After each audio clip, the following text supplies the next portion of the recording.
for this meditation, find a position that's comfortable for you. If you need to rearrange your bodily position into something that's sturdy but comfortable, this would be the moment to do so. As always, we'll connect with our breath as our buffer to begin our meditation with. Inhaling deeply, we invite the newness of this moment, and exhaling relaxingly, we let go of any tensions from the previous.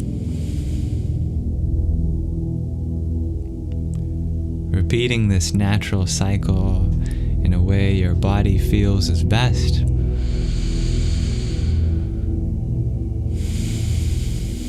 May each breath be one that deepens your sense of comfort, safety, relaxation, and rest, not just for your body, but for your mind too.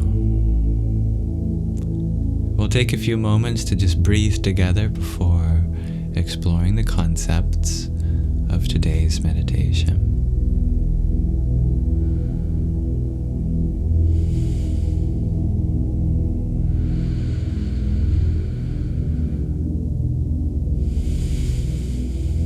Drop your shoulders, unclench your jaw,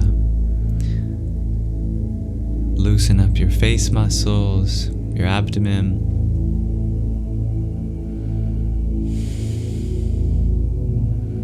and bring a slight smile to your face.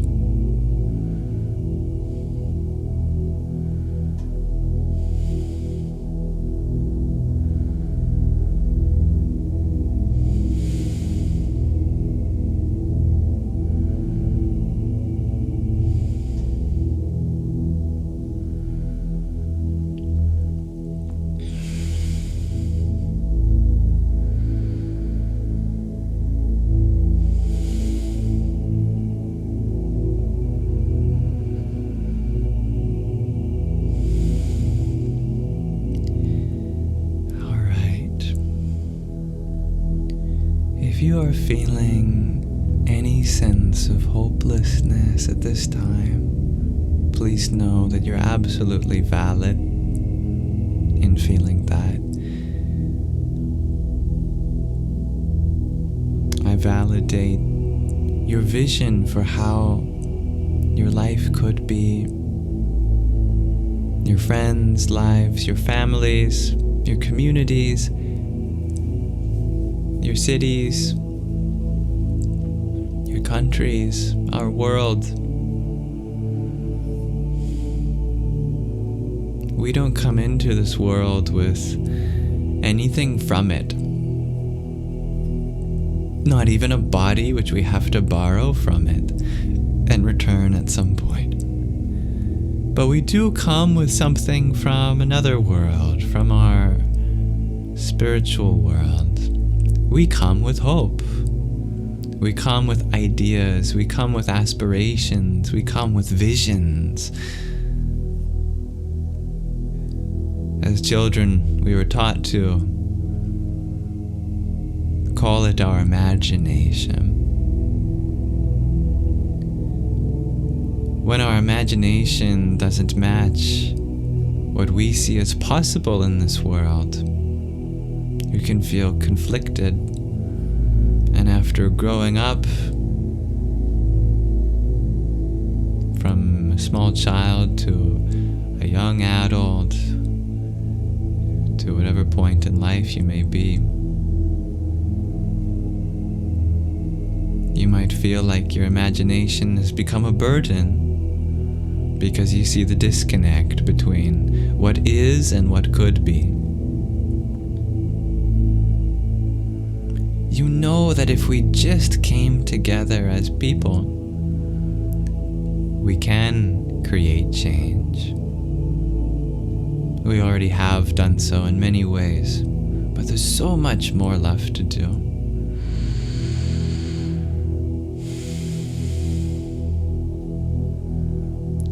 live in an age of hyperconnectivity. Something happens around the world. You might know of it only in a few moments. We share the pain of the whole world now, and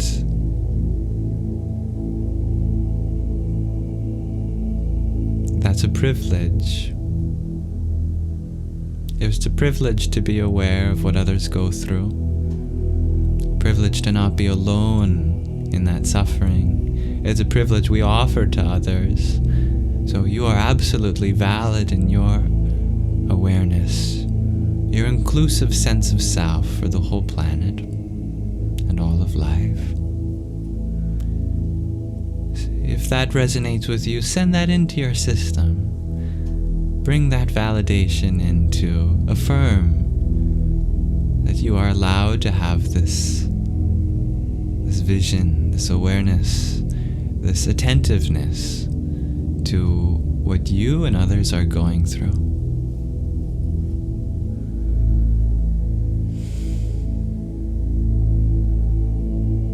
Let your own breath affirm that in your system.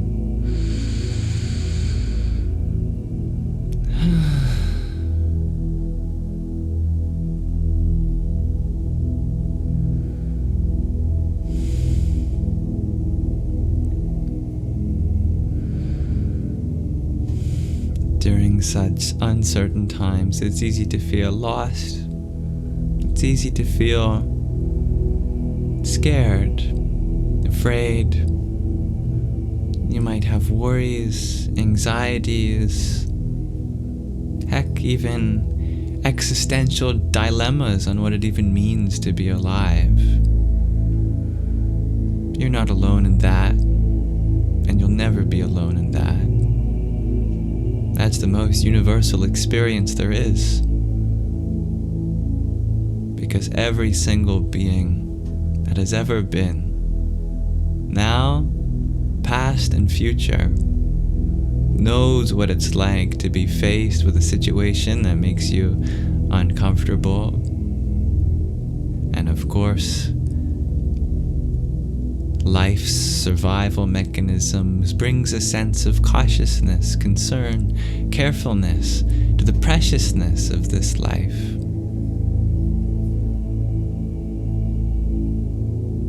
That can often be expressed through fears, worries.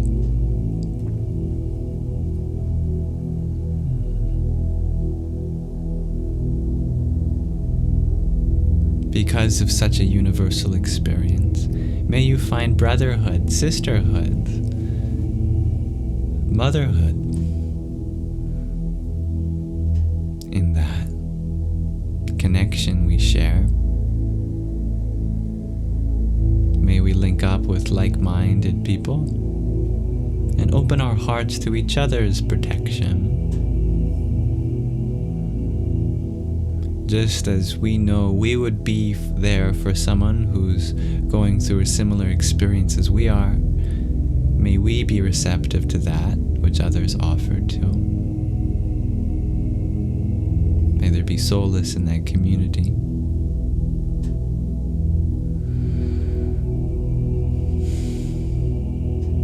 And know that there isn't just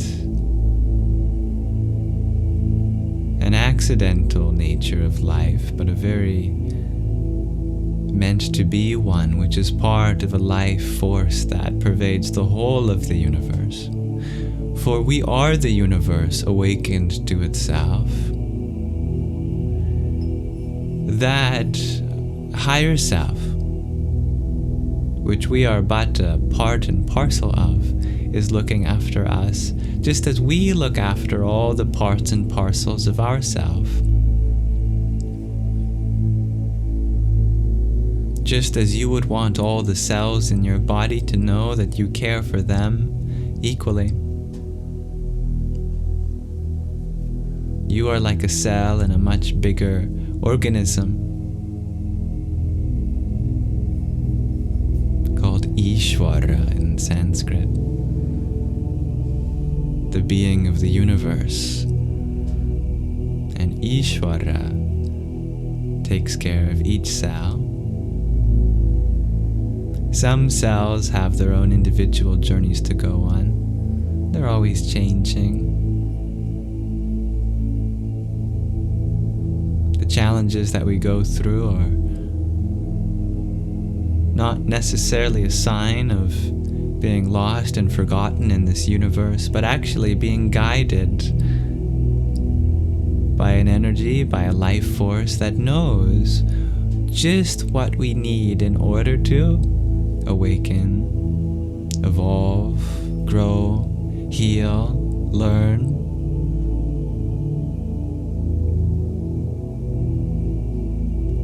Notice that you're still here. No matter what you've gone through, your heart is still beating at this moment. Something in you continues to live. And you're still you after all this time. In fact, after everything you've gone through, you're even more in touch with yourself than ever before. Even when it doesn't feel like it, you are stronger. You are more experienced. You have a greater sense of patience and compassion, understanding, empathy. Can you see how all that you've gone through has made you into a beautiful possibility, reflecting the light this world has to offer? You're so hard on yourself, but you don't need to be, because you are love, you are loved, and you are loving. If that resonates with you, breathe in that sense of divine providence, protection from the greater self that we all share.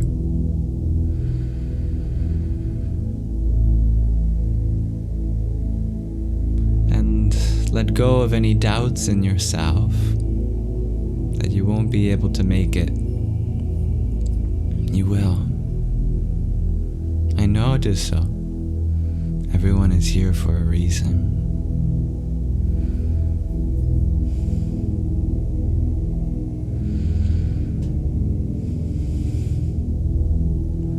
If you can see the meaning and purpose in another person's life,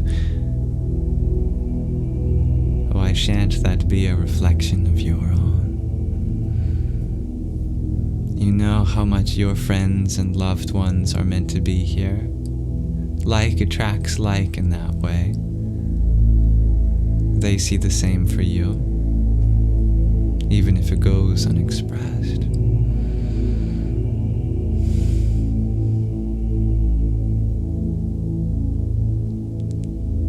We are constantly being nurtured in every interaction.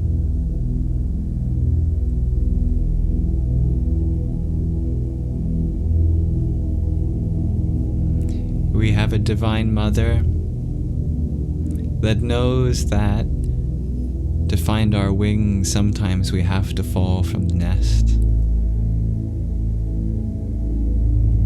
She's carefully calculated the elevation and placed her nest up high so that you have ample time to stretch out your wings and fly.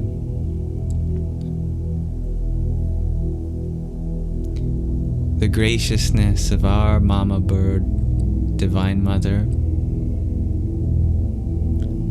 she has helped us fall into a pit that is the safest of any kind, a bottomless pit.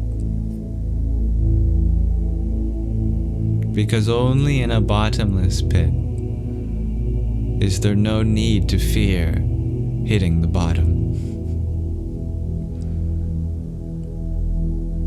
You may feel yourself falling. You may ask yourself, why me? At times it seems like we sink lower and lower in our faculties. But it's the bottomlessness of it that should bring you hope. Because no matter how far you sink, the mama bird is watching, waiting for you to stretch out your wings.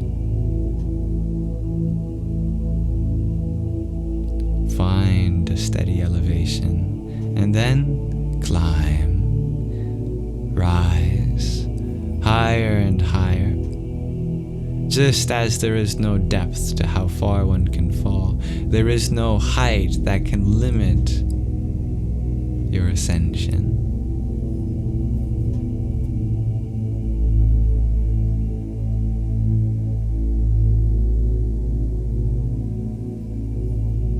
You've got infinite space.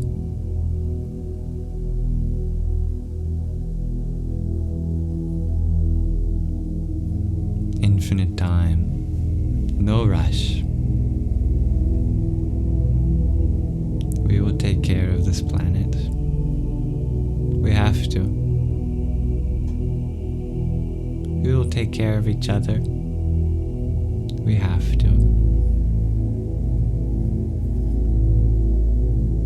The soul has existed long before this body has. It will continue to. Even the lessons we don't complete in this lifetime are not going to dictate our ability to have solved them next time. We always have another chance. So, breathe.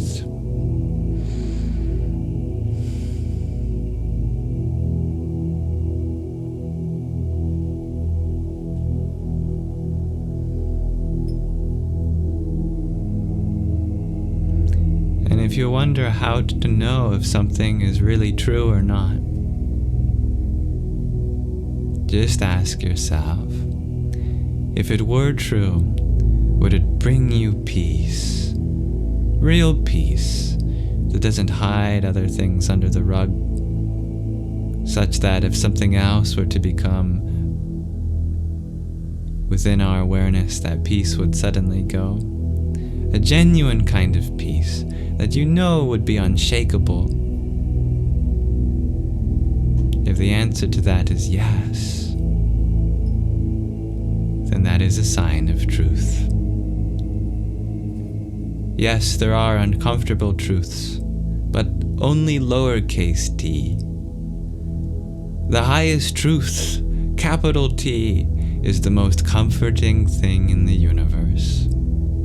Because truth is that which completes you, our source, our home, our natural state. If it does not bring peace, it must not be absolute truth. This is the defining quality. This is your map, your legend, your description that helps you find truth. Is that which upon realizing relieves you of any fear or misunderstandings.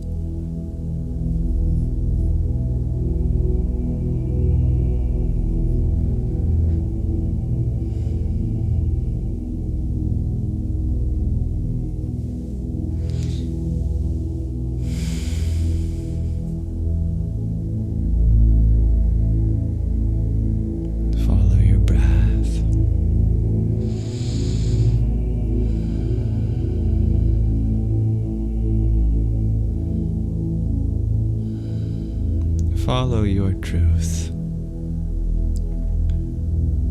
Thank you.